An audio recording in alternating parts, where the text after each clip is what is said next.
In the following video, we will learn an advanced wire stripping technique.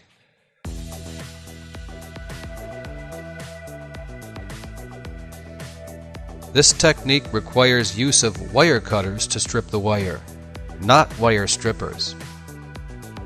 To do this, after cutting the wire, turn the wire cutters around. Gripping the wire cutters in this way, apply just enough pressure to grab the insulation without cutting the wire, and pull. When you become comfortable enough with this technique, work in the lab will become faster and more convenient.